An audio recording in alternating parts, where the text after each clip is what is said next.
Baik, selamat malam teman-teman semuanya. Terima kasih untuk kesempatan kali ini. Eh, Kami dari kelompok 4 akan presentasikan hasil diskusi kami tentang pemodelan gelombang tsunami menggunakan metode FTCS. Baiklah, langsung saja kita mulai.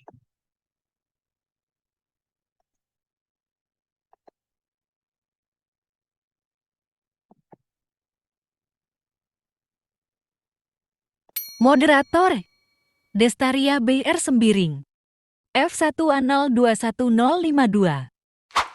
Baiklah, sebelumnya terima kasih untuk Bapak Dr. Yulian Fauzi, SSI MSI, selaku dosen mata kuliah persamaan diferensial parsial yang telah membimbing kami dalam menyelesaikan tugas ini. Sebelum masuk ke penjelasannya, saya akan memperkenalkan anggota kelompok kami terlebih dahulu. Yang pertama ada Hesrida Gulo dengan NPM akhir 40. Yang kedua ada Prihatin Sihotang dengan NPM akhir 44. Yang ketiga ada Windy Widora dengan NPM akhir 50. Yang keempat ada saya sendiri, Desaria Brusembiring dengan NPM 52. Yang kelima ada Hotmarina Lubis dengan NPM 60. Dan terakhir ada Miranda Juniarti dengan NPM 62. Baiklah, selanjutnya kita akan mencari tahu atau saya akan menjelaskan terlebih dahulu apa itu gelombang tsunami.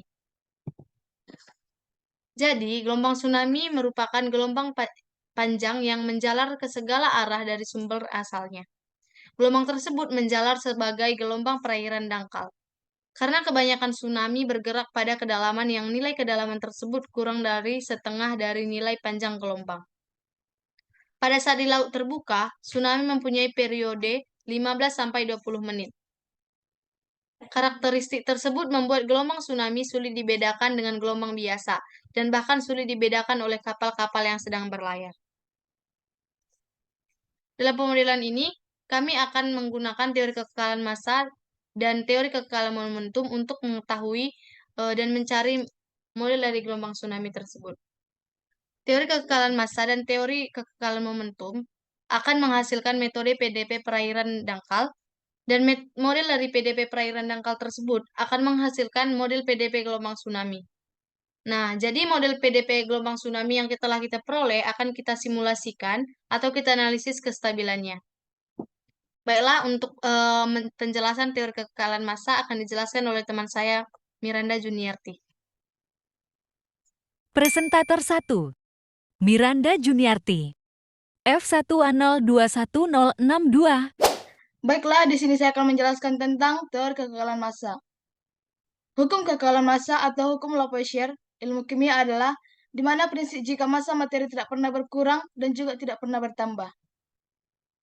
Jumlah massa sebuah materi tidak pernah berkurang atau bertambah. Persamaan konversi kekekalan massa didapatkan berdasarkan persamaan kontinuitas. Sebelum kita mengetahui persamaan konversi kekekalan massa, ada 3 persamaan yang akan terlebih dahulu kita ketahui. Yang pertama itu persamaan kesetimbangan massa. Dapat kita lihat pada persamaan pertama, dan dengan menuju keseluruhan persamaan dengan volume delta X, delta Y, dan delta Z, dan mengambil limit volume menuju ke 0, dan kita peroleh persamaan kedua.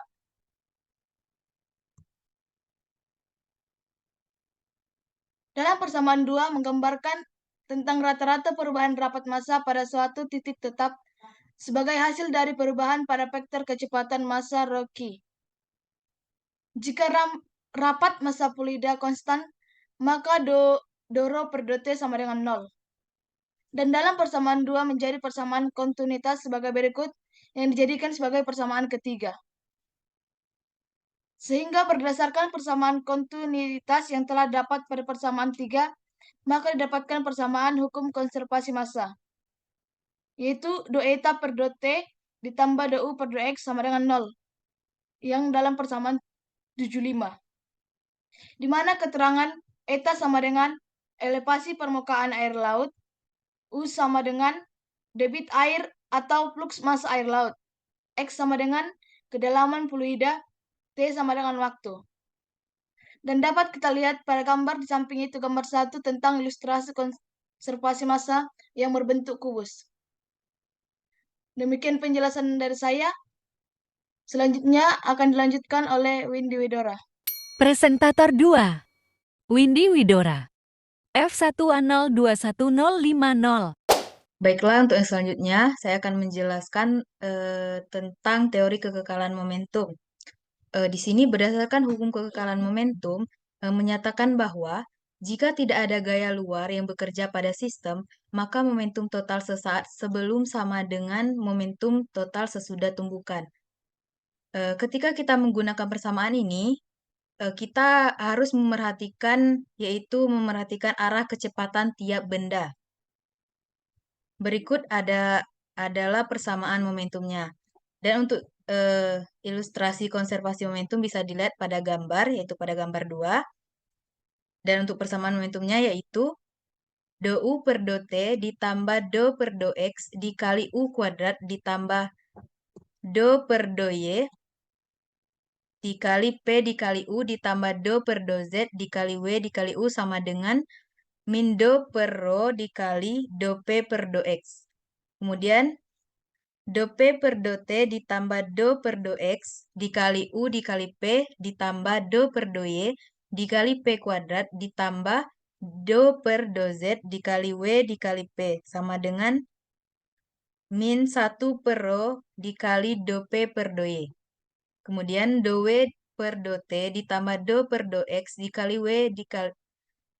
Maaf, saya ulang. Do W per do T dikali do per do X dikali U dikali W, kemudian ditambah do per do Y dikali P dikali W, ditambah do per do Z dikali W kuadrat sama dengan min 1 per rho dikali do P per do Z ditambah G. Kemudian berdasarkan persamaan momentum tersebut, kita peroleh yaitu hukum konservasi momentumnya, yaitu sebagai berikut. Do U per do T ditambah G dikali D dikali do eta per do T sama dengan 0. Di mana D ini yaitu total ketebalan air laut yang dinyatakan dengan D yaitu sama dengan eta dikurang H. Di mana H itu sendiri yaitu kedalaman air, kemudian G di sini percepatan gravitasi. Baik, untuk selanjutnya akan dijelaskan oleh Destaria. Presentator 3. Destaria BR Sembiring. F1A0211052. Baiklah, selanjutnya saya akan menjelaskan tentang model PDP perairan dangkal.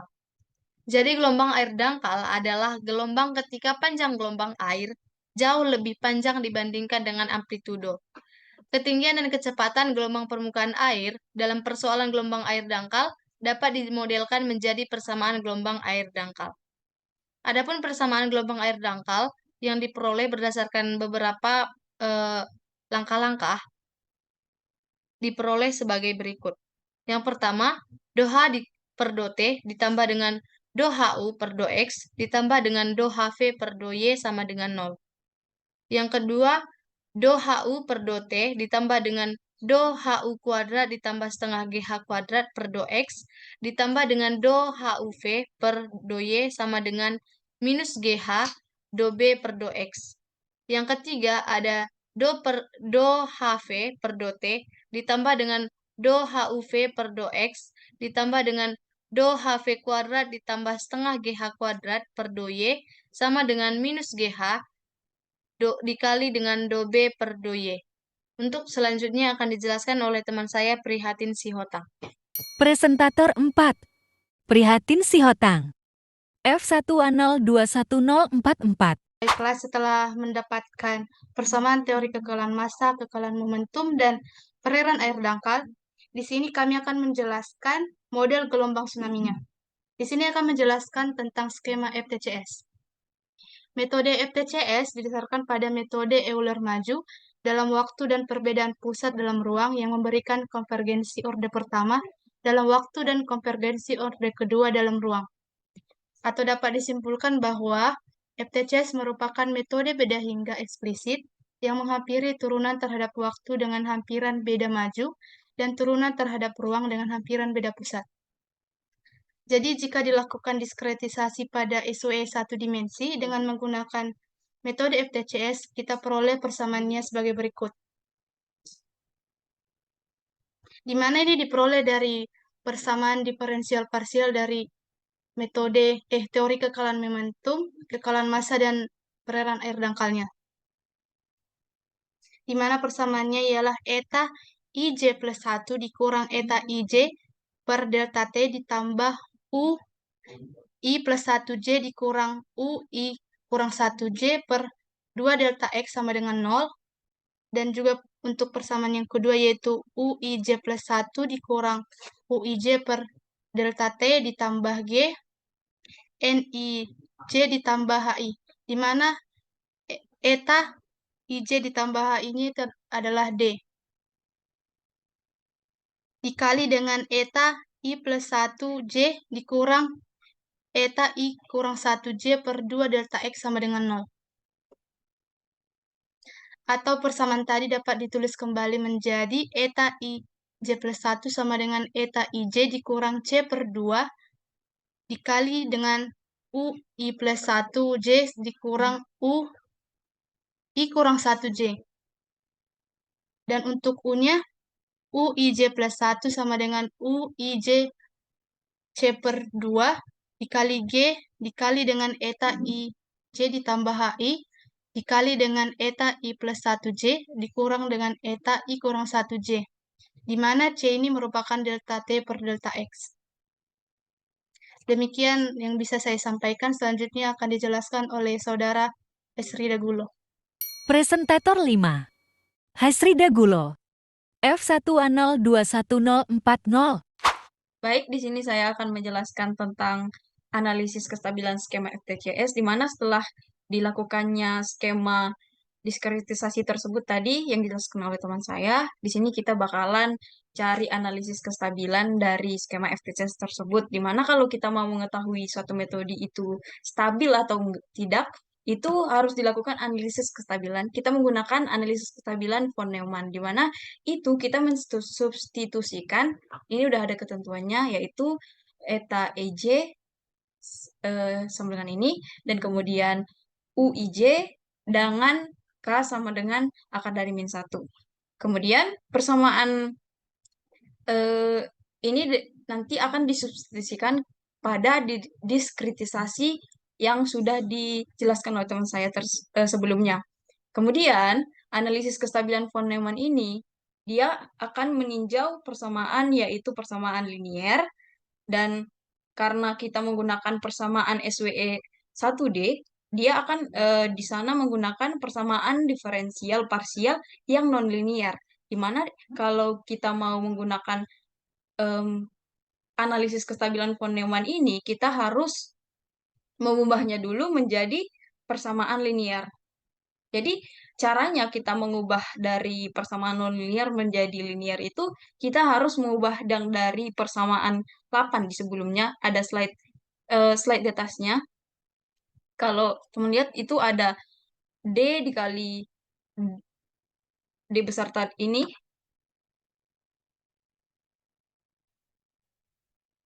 dikali D eta per dx ini akan diubah menjadi D bar dikali D eta per dx. Di mana nanti D etanya itu sama dengan max mutlak D.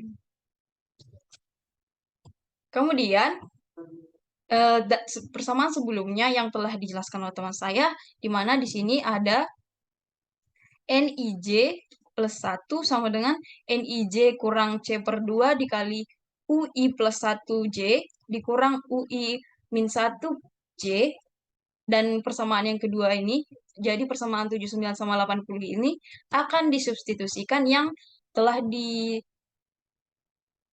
dari eta IJ ini, yaitu analisis kestabilan von Neumann, akan disubstitusikan ke persamaan 79 sama 80 tersebut tadi.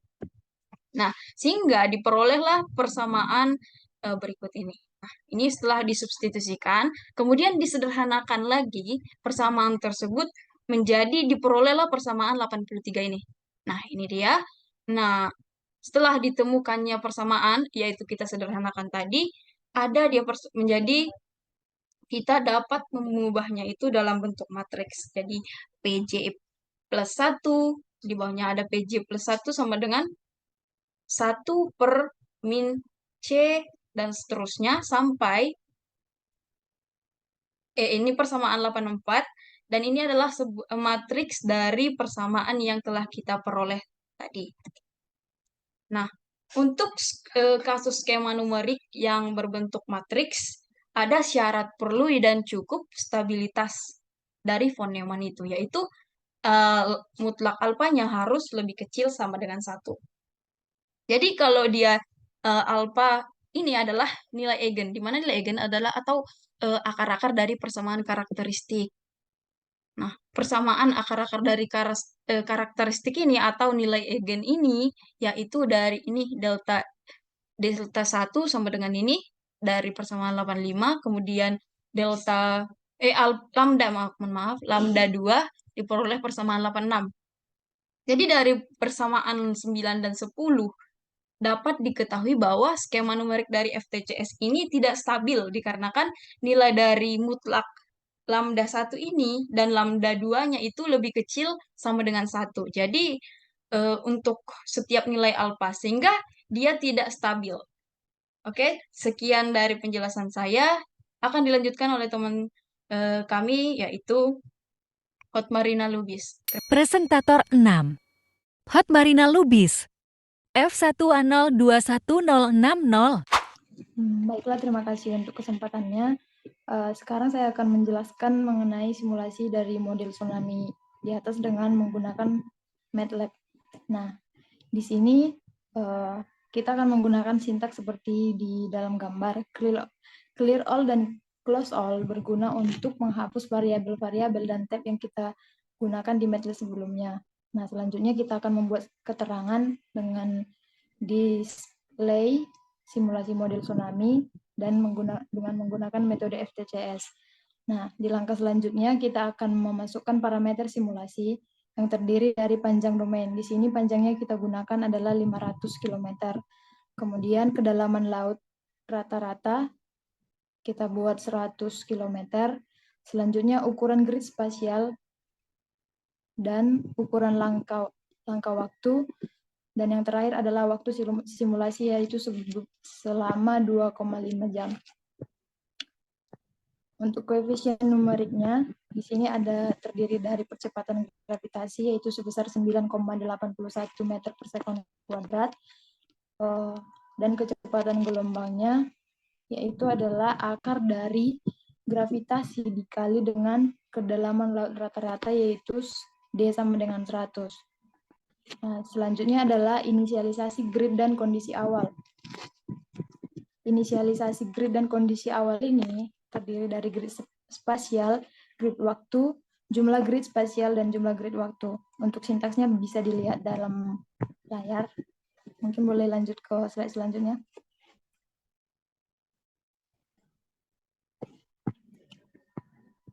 Nah, langkah selanjutnya adalah inisialisasi matriks tinggi air dengan rumus eta sama dengan zeros nt, nx. Selanjutnya adalah menentukan kondisi awal tsunami atau gelombang setempat dengan rumus eta 1,2 sama dengan 0,1 dikali eksponen dari min x dikurang L per 2 per 10 pangkat 2. Untuk loop simulasinya, menggunakan sintaks di dalam gambar, menggunakan for i sama dengan 2.2 nt, dan seterusnya. Nah, persamaan numerik gelombang tsunami-nya menggunakan rumus eta i, j sama dengan eta i dikurang 1, j dikurang c dikali dt per dx dikali eta i dikurang 1, j plus 1 dikurang eta I kurang 1, j kurang 1. Nah, plot hasil simulasinya nanti adalah berbentuk gambar. Plotnya dapat kita peroleh dengan menuliskan sintaks seperti di dalam gambar ini. Mesh grid itu fungsinya adalah untuk menghasilkan grid-grid dengan titik yang berspasi sama dan seragam pada grafiknya nanti. Nah, di situ udah ada X labelnya, Y label, sama Z labelnya. Untuk judulnya nanti adalah simulasi tsunami menggunakan metode FTCS kelompok 4. Untuk hasilnya mungkin boleh dilanjut ke slide selanjutnya. Nah, berdasarkan eh, program yang kita buat tadi di MATLAB tadi, maka kita mendapatkan hasil seperti di layar ini. Jadi kira-kira dengan tinggi sebentar ya. Dengan panjang domain 500 dan kedalaman laut 100 serta waktu 2,5 jam, maka bentuk dari tsunami itu kira-kira seperti gambar itu. Begini hasil simulasinya, mungkin sekian yang bisa saya sampaikan. Saya kembalikan kepada moderator. Terima kasih. Baik, terima kasih untuk teman-teman yang sudah hadir di Zoom meeting kali ini untuk mengikuti presentasi kelompok kami mengenai pemodelan eh, gelombang tsunami. Mungkin dari teman-teman masih ada yang dibingungkan atau ada yang dipertanyakan mengenai hasil diskusi kami, boleh ditanyakan secara langsung sekarang ini juga. Dipersilakan teman-teman.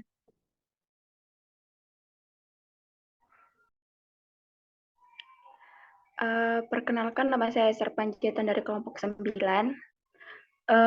Berdasarkan apa yang saya pelajari, saya ingin bertanya, apa aja kelemahan dari metode FTCS itu dibandingkan dengan metode lain? Terima kasih.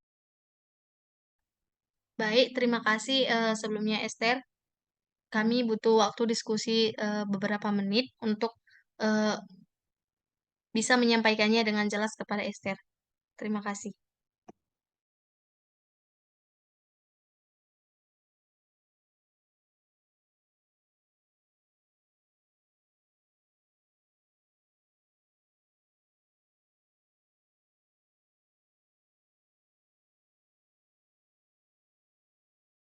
Baik, saya akan langsung mencoba menjawab pertanyaan dari Esther Panjaitan.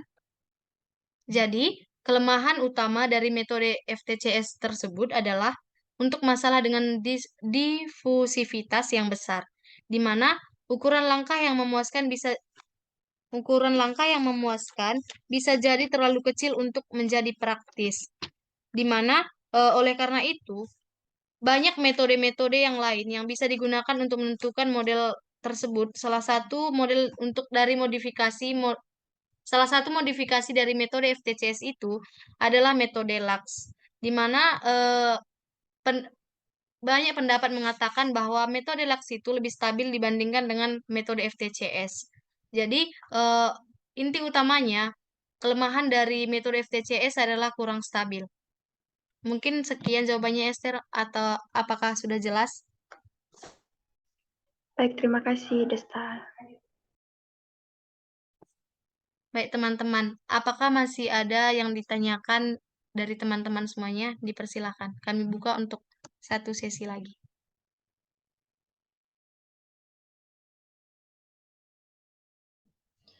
Baiklah, terima kasih buat kelompok 4 karena telah memberikan kesempatan untuk bertanya. Sebelumnya, perkenalkan nama saya Christine Angelina Panjaitan dengan NPM F1A 021047,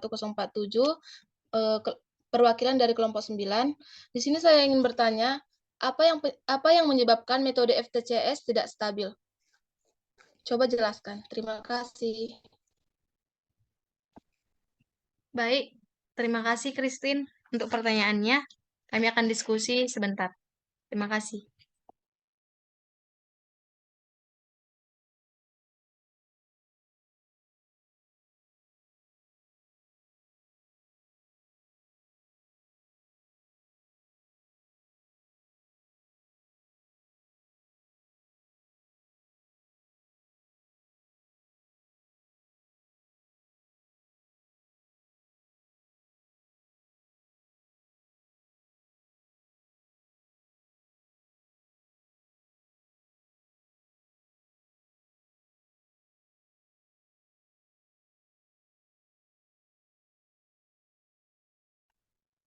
Baiklah, untuk pertanyaan dari Christine akan dijawab oleh Rida.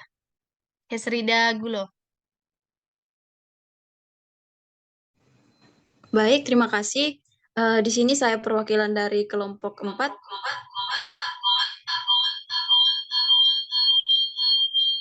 Baik, di sini saya dari... Kok gitu? Di sini kau ngomong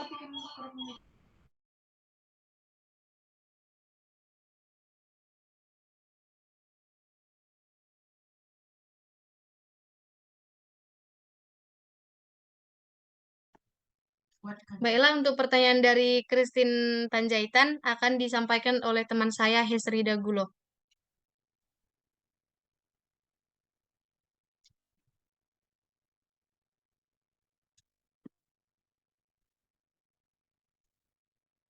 Baik, terima kasih atas kesempatannya. Di sini saya perwakilan dari kelompok 4 akan menjawab kenapa bisa FTCS itu tidak stabil.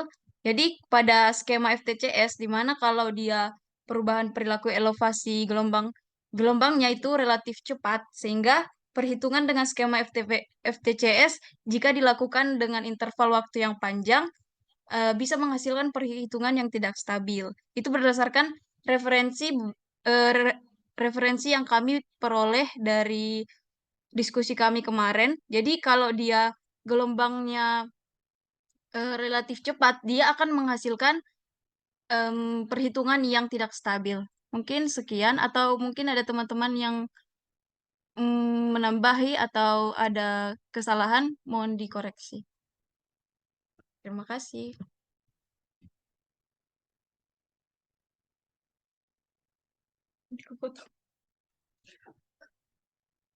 Baiklah, teman-teman semuanya, apakah masih ada yang perlu ditanyakan lagi?